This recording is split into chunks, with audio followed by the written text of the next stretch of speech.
In the center of Austria, about 150 kilometers west of Vienna, stands a former hub of Nazi horror, Mauthausen concentration camp.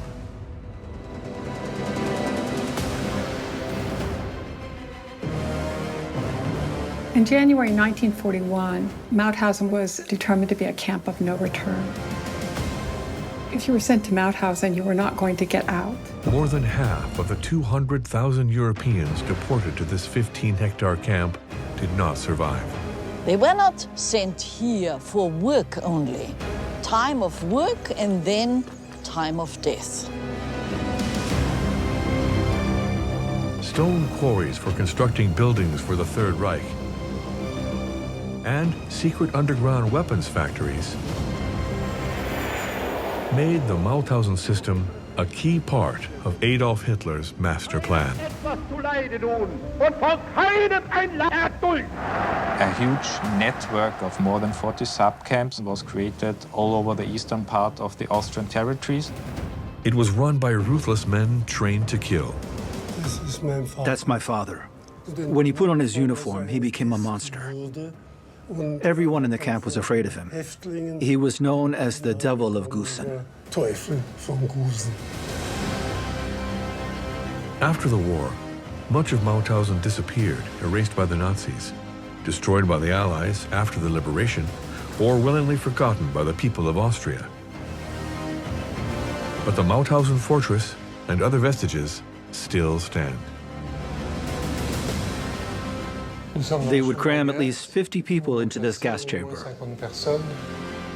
Now, through exclusive access to the most secretive parts of the Mauthausen compound, along with computer-generated imagery, you're about to delve into this dreaded Third Reich landmark and discover the dreadful ordeal that awaited the deported.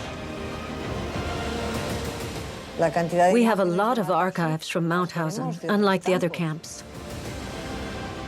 Over 75 years after the liberation, this investigation will unveil one of the most formidable and destructive concentration camps of the Second World War.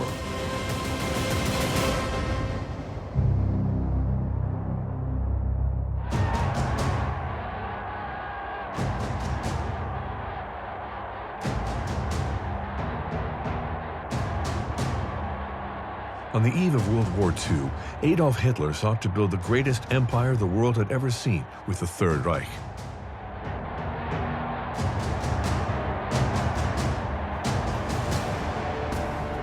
In the spirit of his limitless ambition, 5 cities, dubbed the Führer cities, were completely redesigned to fit Adolf Hitler's personal vision. Berlin, Hamburg, Nuremberg, Munich, and Linz in Austria, his native country, which was annexed in 1938.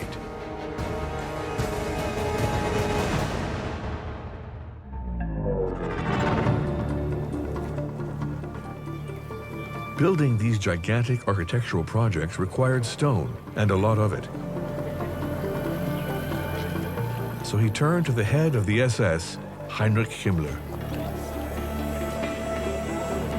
Back then, Himmler was already overseeing 3 concentration camps that imprisoned enemies of the Third Reich and provided the ideal workforce, both abundant and cheap.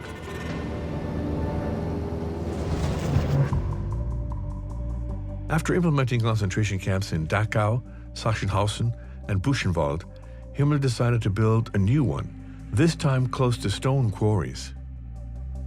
It was in Austria, some 22 kilometers east of Linz, that a small, granite-rich village attracted his attention, Mauthausen. Mauthausen has a long history as a stone-producing town, stone-producing region actually, because all around Mauthausen there are also several villages that have stone quarries that had been in use since the 18th century.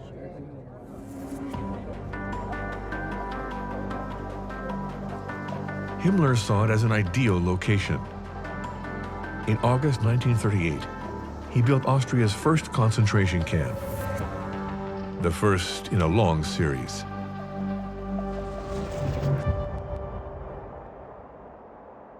Perched on top of a hill, the imposing fortress of the camp still dominates the local skyline.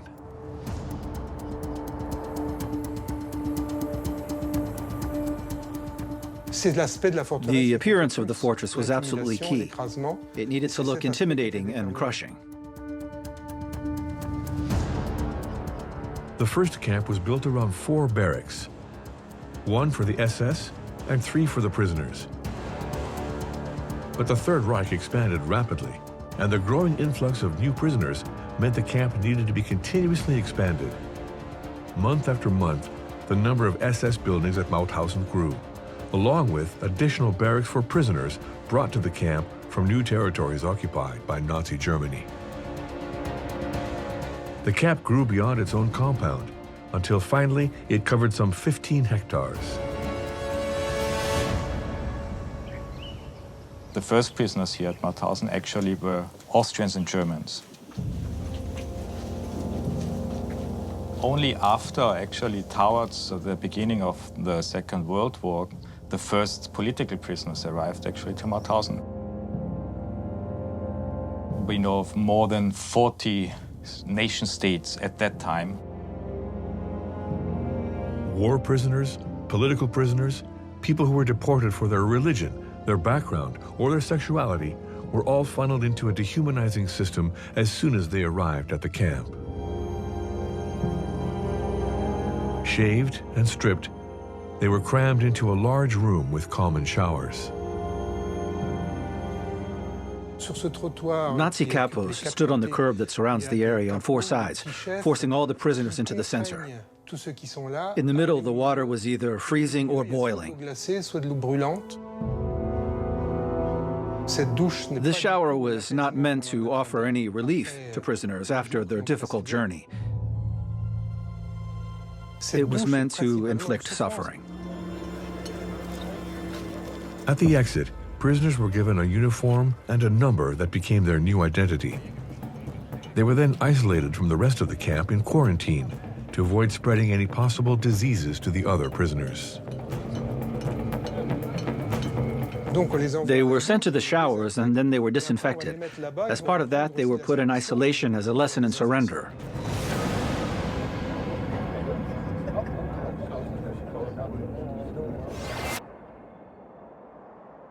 After weeks in quarantine, prisoners were integrated into the so-called free part of the camp. It was surrounded by granite walls and electrified barbed wire, surveyed by SS guards from watchtowers, and it contained dismal 400-square-meter wooden barracks. Normally those barracks were supposed to house up to 300 prisoners altogether. But we know that in several camp parts there were up to 2,000 prisoners housed in one of these barracks. Prisoners were fed bread and broth, only receiving daily 1,500 calories, 2/3 of a normal daily requirement. This constant feeling of being hungry seems to be one of the worst parts of the torture prisoners had to suffer here in the camp. But apart from this permanent hunger, this permanent lack of sleep, there was also a permanent state of violence. The SS at Mauthausen, as they did in many other camps, connected just the daily routine of life to torture and to beatings and to murder.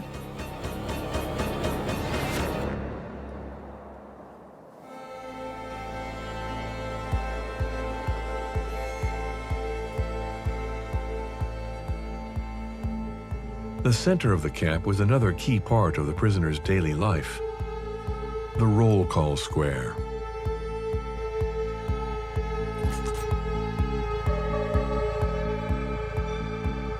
This was where we learned the first torment of the concentration camp world: waiting.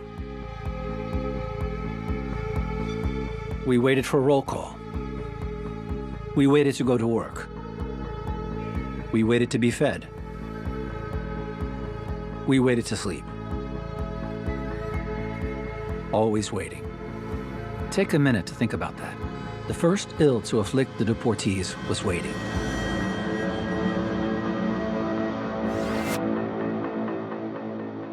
Roll call could take several hours, despite the cold, which was glacial in winter.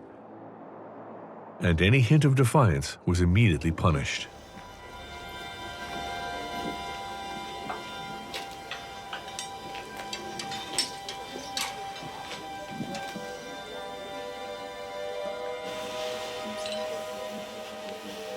A prisoner would be attached to this chain and left to die. That was the punishment for error. You were left to die.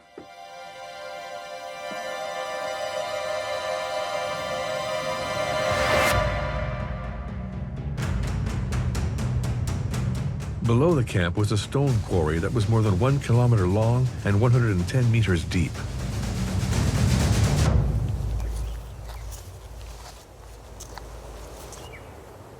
Thousands of prisoners were sent here to work.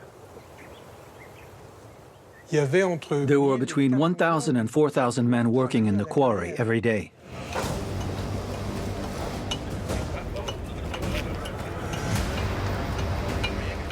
Some of them carved stone, but those who carried it were exposed to even greater risk. It was very dangerous work, and they were oftentimes killed. The work itself was created as torture. They died of exhaustion, and they died from the constant demands from the capos, who always wanted more from them, working them to death.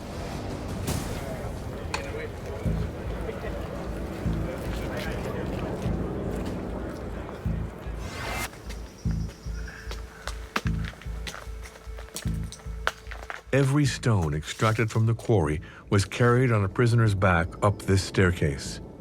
These 186 steps became a symbol of torture.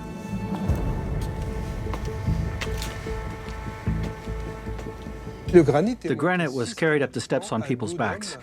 Stones weighing 30, 40, or even 50 kilos every day for years.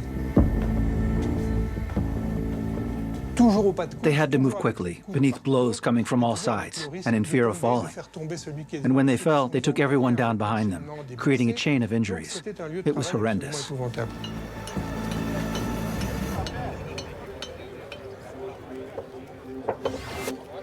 The Waffen-SS were trained to kill people. And their job in the quarry was not to produce stones, it was to produce murder. It was to kill people. It was to humiliate the inmates in the quarry. They combined the violence of the SS project of exterminating people with the project of creating building materials and exterminating people. This is a bad business model, but it is the business model of the SS. The SS regularly made a spectacle out of a prisoner's death. This, the highest cliff in the quarry, was darkly nicknamed the Parachutist's Wall. Men were forced to jump off this cliff. They were told that if they didn't do it of their own accord, they'd be beaten to death. They were then left to contemplate their fate. And given the choice, some of them chose to jump.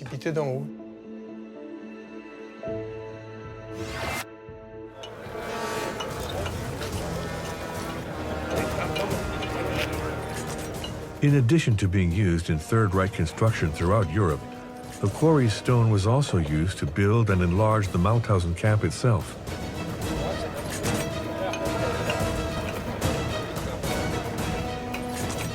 These photos, rare relics in concentration camp history, are some of the only existing images documenting the work.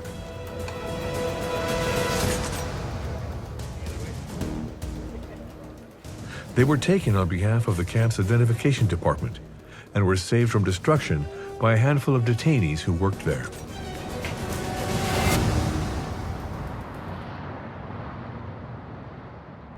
In Spain, at the History Museum of Catalonia, 500 negatives from Mauthausen are carefully preserved in cold storage. They include photos of the liberation, but also 320 photos taken by the SS during the war.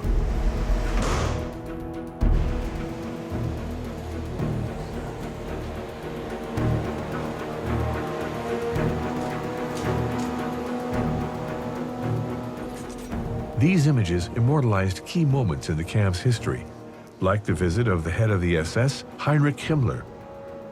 There are also portraits of new inmates, meant for their administrative files, and photos of the prisoners at work. Of course, the photographs also had a propagandistic function. The propagandistic idea of the SS was to show the concentration camps of orderly, well-functioning places with prisoners who were put to do hard labor, but not maltreated. They were rather being educated to be good German citizens. They only show part of what the concentration camp really was.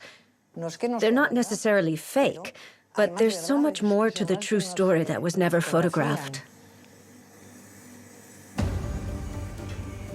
Many of the photos depict SS soldiers on duty or detainees that seem to work without surveillance or reprisals, as if the daily violence didn't even exist. For example, there are no photos of the dogs that were kept there to attack the prisoners.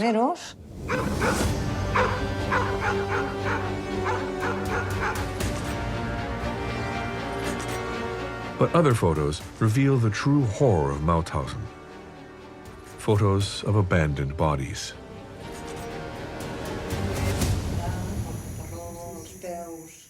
SS records caption them as attempted escape.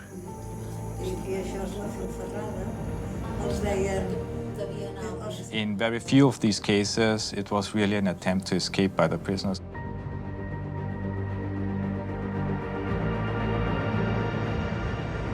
SS and also prisoner functionaries intentionally tried to force prisoners towards the camp fence, for example, by taking their cap and throwing it close to the fence, which then in turn would be interpreted by a guard in the watchtower as an attempt to flee.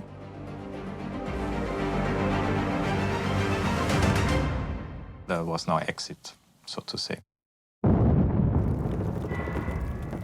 In 1943, as the balance of power between the Third Reich and the Allied forces began to shift, Berlin gave orders to destroy all the negatives from the camps to erase any evidence of the crimes that were committed there.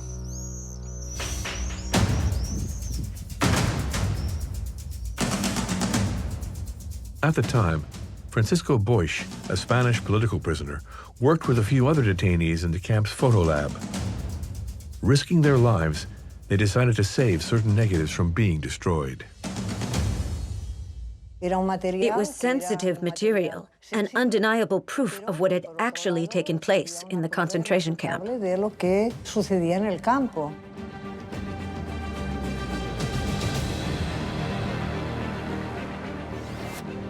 They carefully wrapped the negatives and smuggled them out of the lab, passing them from hand to hand. While on work assignment outside the camp, they took advantage to hide them until the liberation, with the help of Anna Pointner, an opponent of the Nazi regime. Anna Pointner's house had a wall out back, and they managed to hide packets of negatives in between the stones of that wall.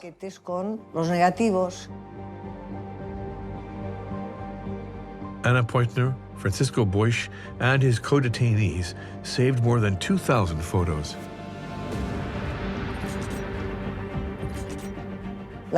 We have a lot of archives from Mauthausen that we don't have from the other camps.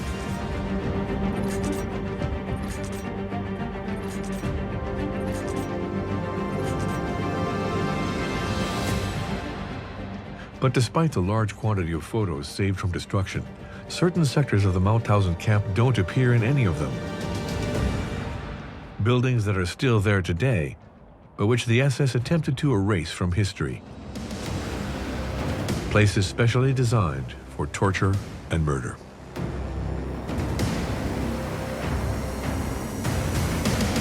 In January 1941, Mauthausen was determined to be a camp of no return.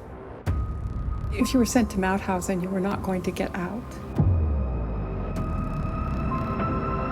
The camp's building that was dedicated to extermination was known as the bunker.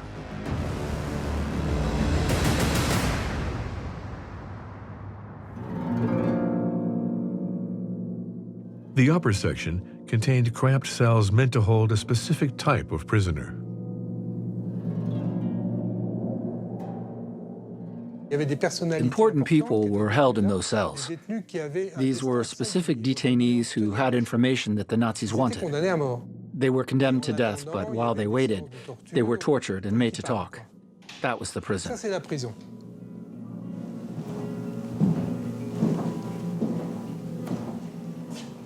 The basement contained the rooms used to exterminate the prisoners.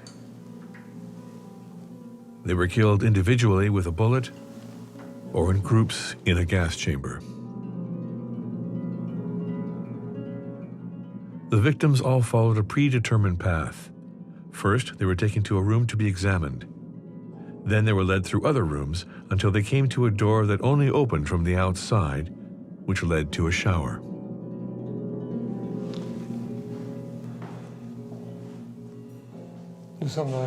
We're in the gas chamber. They would cram at least 50 people into this 13 square meter room. Once the door closed, a toxic gas known as Zyklon B was sent into the chamber from a room next door. From the moment when the gas was introduced into the gas chamber by a ventilation system, it took between 5 to 15 minutes until all the prisoners were dead. A peephole in the door allowed the SS to watch the prisoners die. A trapdoor allowed them to vent the gas once the deed was done. The trap was opened with a lever that passed through a conduit to the other side where it could be opened with a handle. When the trap was opened, ventilation carried the toxic gas outside. And an hour or two later, they could open the door on this side again.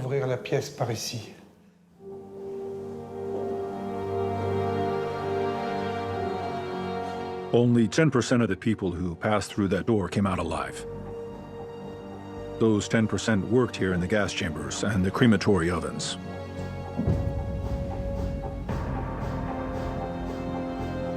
An estimated 8,000 people were gassed in this room. Inside the bunker were also a cold room for storing the bodies,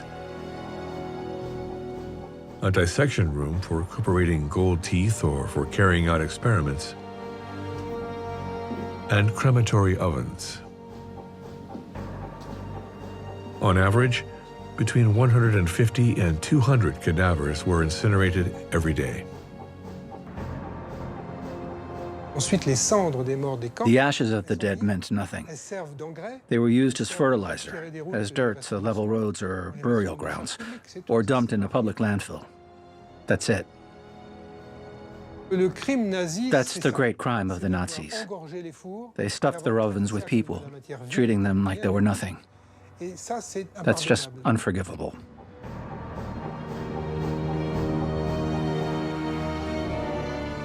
Not too far from the Mauthausen fortress, a sub-camp was built to house detainees who were extracting the stone.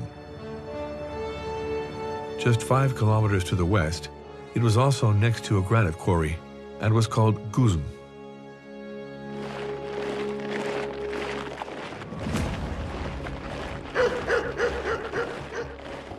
Before the sub-camp was built, Mauthausen detainees had to walk to the quarry under SS surveillance. Marching prisoners to and from Mauthausen took up time, and it also killed them before they could do the work that killed them. They decided to build a camp at Gusen in order to improve productivity at the Gusen quarry.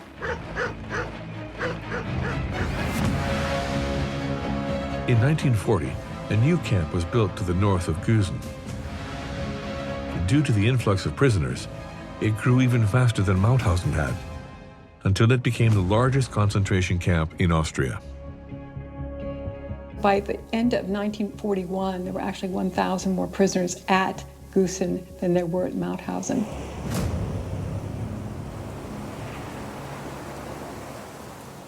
After the war, the Gusen camp was razed.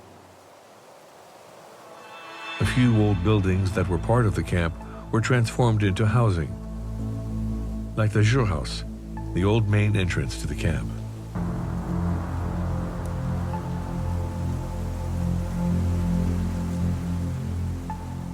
Almost nothing remains of the roll call square.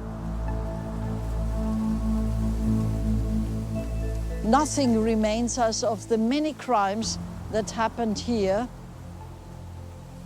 There were 2 gallows for hanging some prisoners. And still remaining is the basement of the kitchen. The granite quarry is no longer used, but the industrial area around it still contains a lasting vestige dating from World War II. A gigantic stone crusher.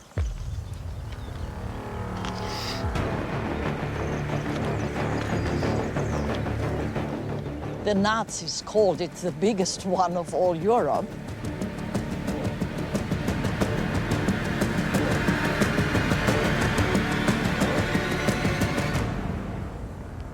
There was an elevator on the backside, and small basins filled the interior of this mill, and they were cut into pebbles. And sometimes humans were cut into pieces inside.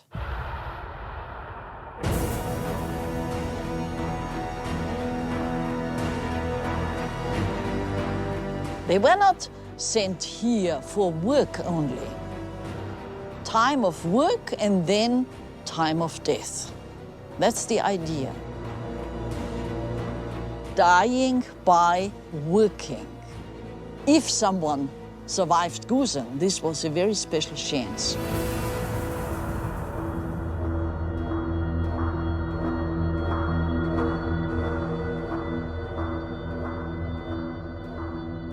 We naively thought those thugs at Mauthausen were the best at perpetrating these horrific acts, but we quickly learned that those at Gusen were even better.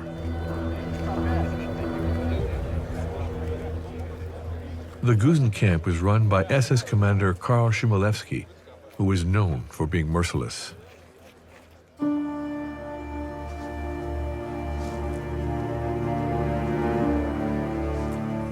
Walter Chmielewski was 11 years old when his parents moved to Gusen. Back then, his father had just been named the camp director.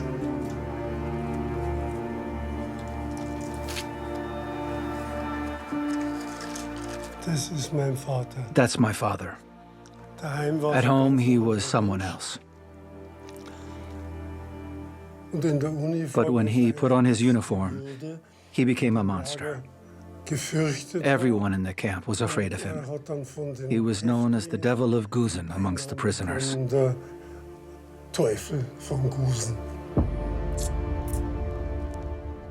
They didn't speak of his father's work at home. But Walter passed through the SS part of the camp on occasion to go to the doctor or to get a haircut.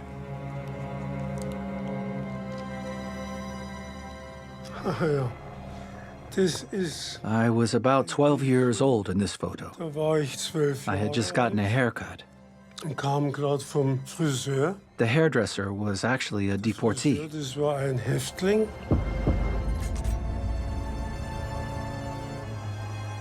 Sometimes, on his way home, he'd walk along the barbed wire that sealed in the prisoners. That's where I saw things.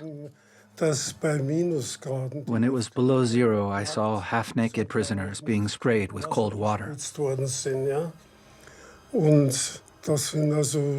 People died right there, or they died a few days later when they got pneumonia.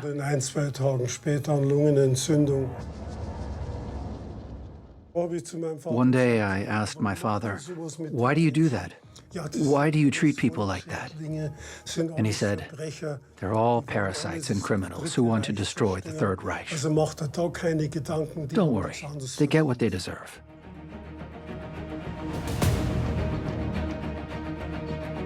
At the end of 1941, the Gusen camp counted almost 8,500 prisoners, and Mauthausen around 7,500, most of whom worked in the granite quarries. But as activity at the camps ramped up, changes on the war front forced Berlin to modify its strategy.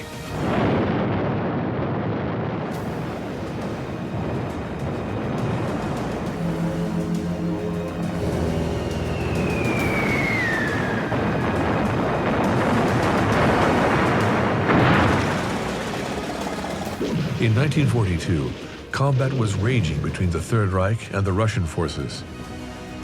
Hitler demanded that every available resource be mobilized to help arm the Third Reich forces. Deportees from all over Europe were sent to the Austrian camps at Mauthausen and Gusen to participate in the war effort. New satellite camps were formed to train them in what became known as the Mauthausen system.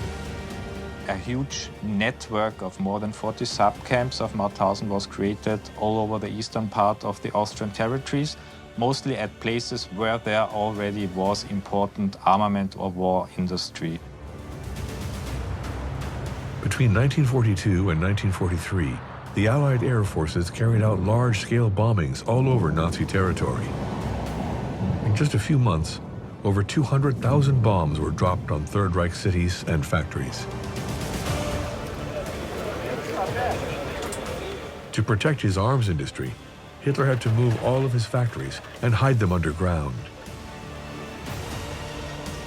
Immense subterranean infrastructure was built in record time by Third Reich engineers, using the camp prisoners as workers, at the cost of many lives.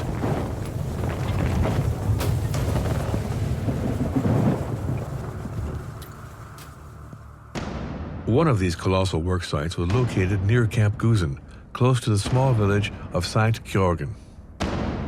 It was here in 1943 that Gusen II became to be. Over many months, thousands of war prisoners dug tunnels 40 meters below the earth to create a gigantic underground complex known as Bergkristall.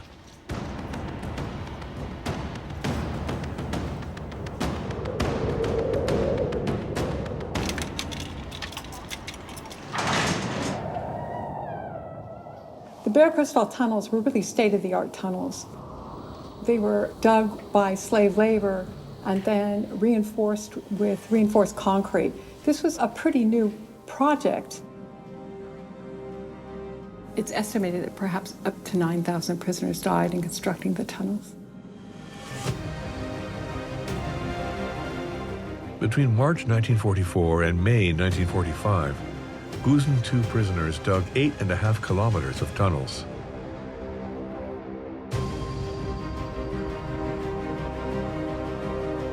While most were destroyed after the war, 2 kilometers of them remain today.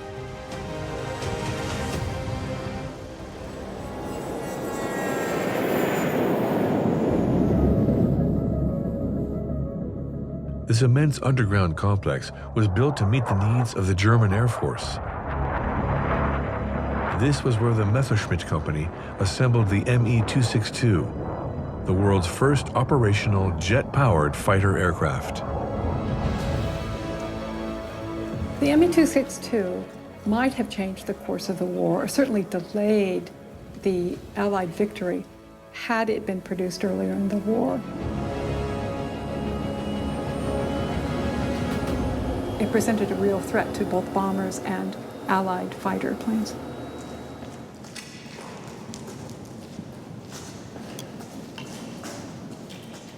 All of the industrial components have now disappeared, having been carried off by the Americans and the Soviets after the war. In total, over 950 Me-262 fuselages were produced here.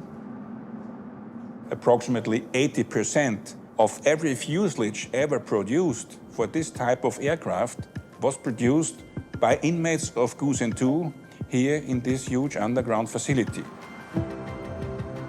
So it was of extreme importance. It's certainly one of the largest, if not the largest, underground secret weapons factory of the Third Reich.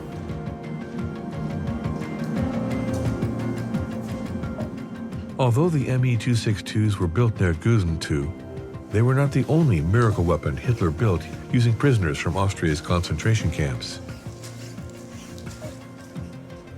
Another weapon in the Mauthausen system captured everyone's attention.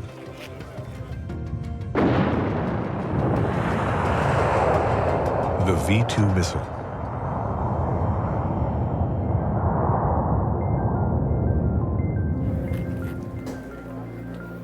The V2 was actually the first long-range missile ever produced. It was propulsed by liquid fuel. There were some 5,000 missiles altogether produced and used in the war.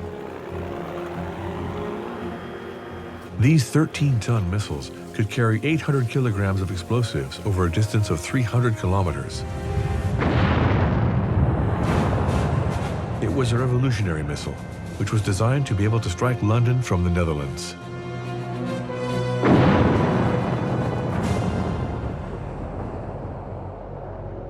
As part of the V2 development plan, multiple subcamps of Mauthausen were built in Austria. Wiener, Neustadt, Ebensee, and the small camp of Redlitz.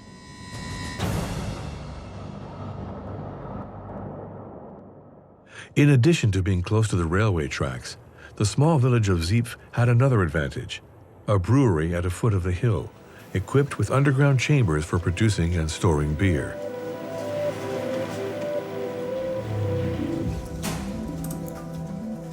In 1943, the brewery was requisitioned by the SS to serve as a secret V2 missile test site, and a new subcamp was built in a neighboring field.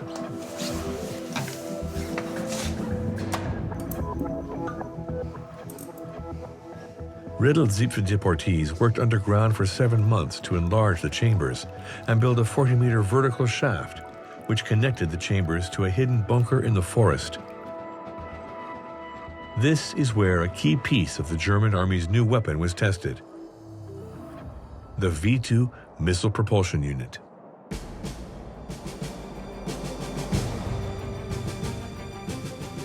The propulsion units came by train directly into the tunnels to be unloaded in total secrecy. They were then taken by elevator up to the bunker.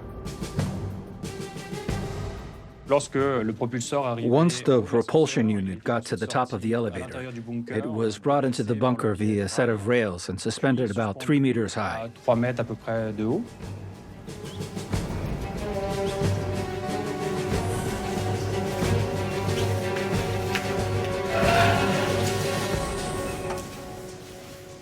The bunker is still pretty well preserved. You can notably see the rails they used to transport the unit from the elevator to the bunker, and you can see the metal part that supported the propulsion unit. The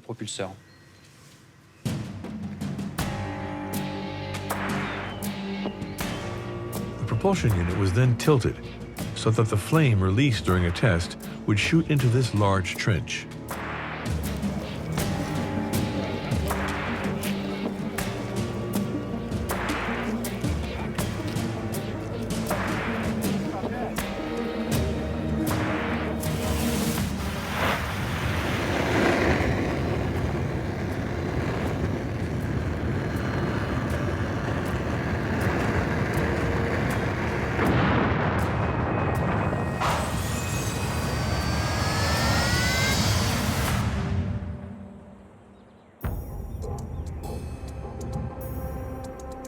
The first test at Siepf took place on May 1st, 1944. Nazi scientists observed the experiment from behind a window in an observation bunker. It was a success. For the SS, it was cause for celebration. Thanks to the infrastructure built by the prisoners, over 500 V2 propulsion units were tested in Siepf before being sent to the front lines. There is a certain irony to it that prisoners had to work on weapons that would be used against themselves and against their nations.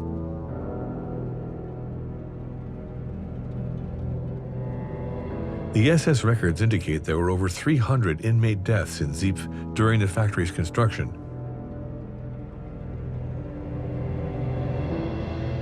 Numerous other prisoners, exhausted by the inhumane conditions and rendered incapable of work, were sent back to the main camp in Mauthausen to die.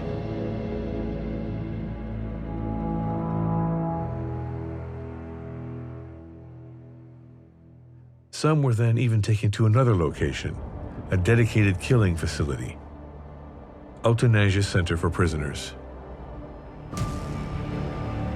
Located 35 kilometers west of Mauthausen, near the small town of Altkofen, it was called the Hartheim Euthanasia Center.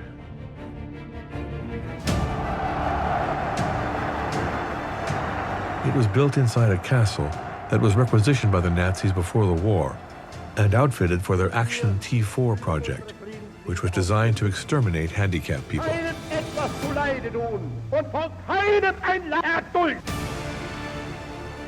But in 1941, the Third Reich decided to end the project. The Hartheim Castle was then dedicated to another, even deadlier plan, Action 14F-13.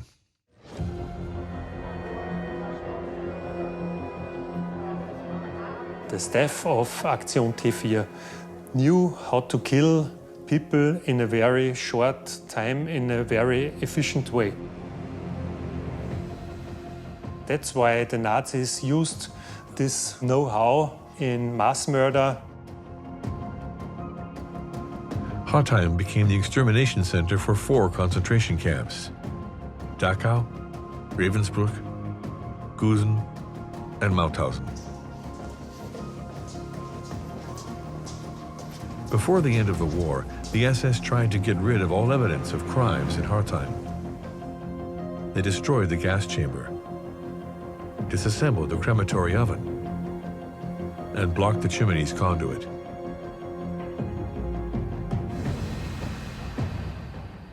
But nowadays, the archive depository is packed with vestiges.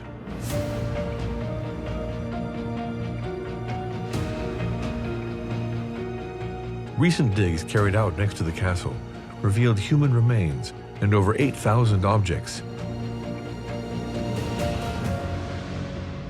including leftover pieces of infrastructure, dishes, and personal items. Most of them are belongings of the victims of Aktion T4, but from the prisoners of the concentration camps, a few identification tags were found.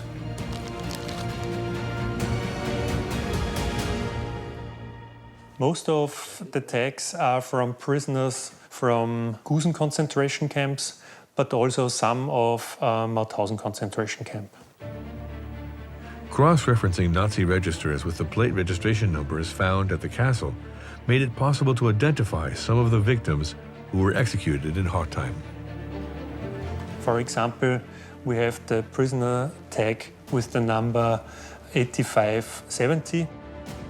Henry Leszinski, he was a prisoner from Poland at Gusen concentration camp.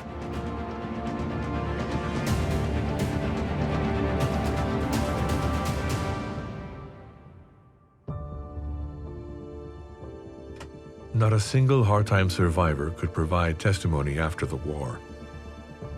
Some 30,000 people were sent there, and every single one of them was killed. All the prisoners who were brought to Hartheim Castle were killed in about 3 hours. No one of them stayed longer or stayed overnight here in the castle.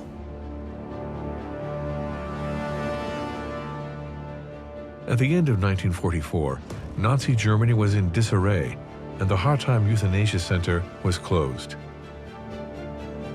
But the camp at Mauthausen was still active, and the final months of the war there were deadly. Some prisoners were specifically persecuted by the Nazis and knew there was no way they could escape death. Many of them were Slavic and notably Soviets.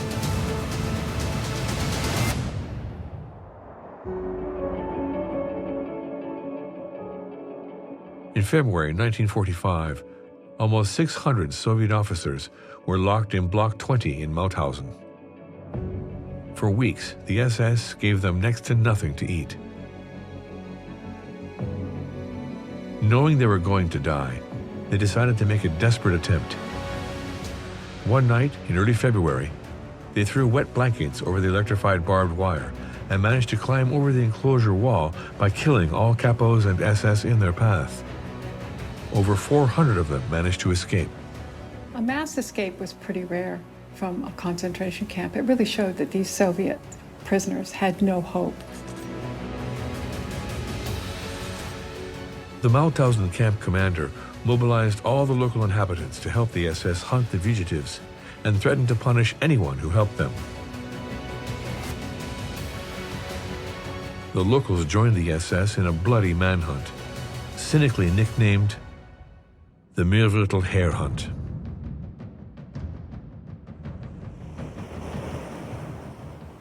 The day after the escape, a dozen kilometers from the camp, in the village of Schwetzberg, 14-year-old Anna Hackel was getting ready for church with her mother when two strangers arrived at their house.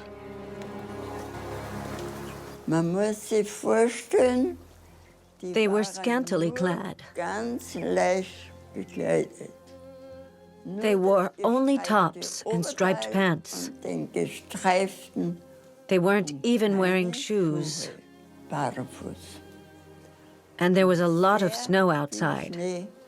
It was really cold.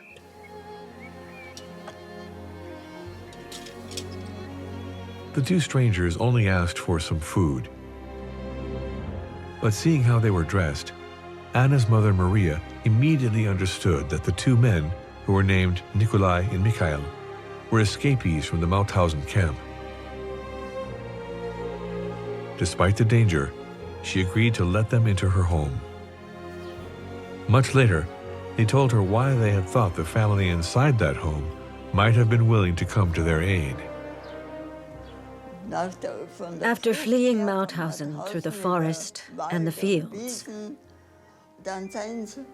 they looked around our house and they saw the cross near the barn.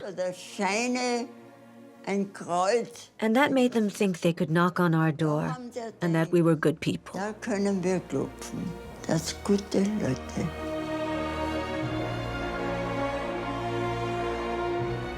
Despite multiple raids by the SS, Nikolai and Mikhail remained hidden in the basement of the barn for 3 months until the liberation. They stayed 1 more month with us. And then they left with heavy hearts, because we had practically become family to them. Mutual aid and fear had created very strong ties between us. Of the 400 Soviet prisoners who managed to escape Mauthausen's Block 20, only 11 survived the manhunt.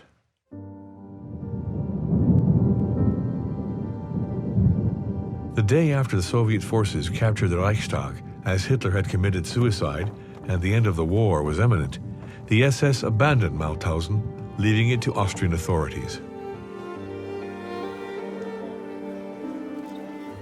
2 days later, the 11th U.S. Armored Division liberated their camp.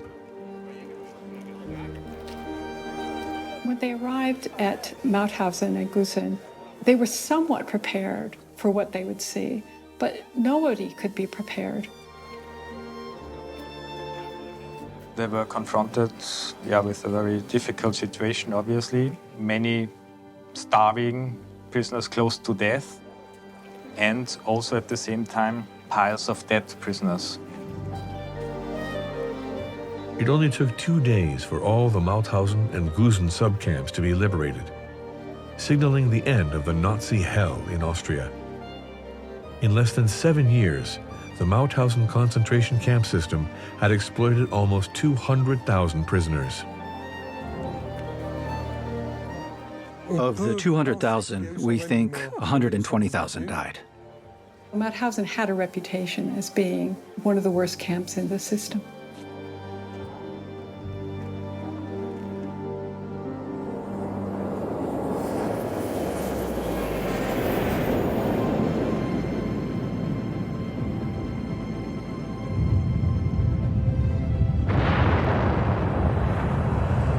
It's important that the world learns that the high technology we are using today in everyday life was developed with the blood of the deported people from many, many European nations.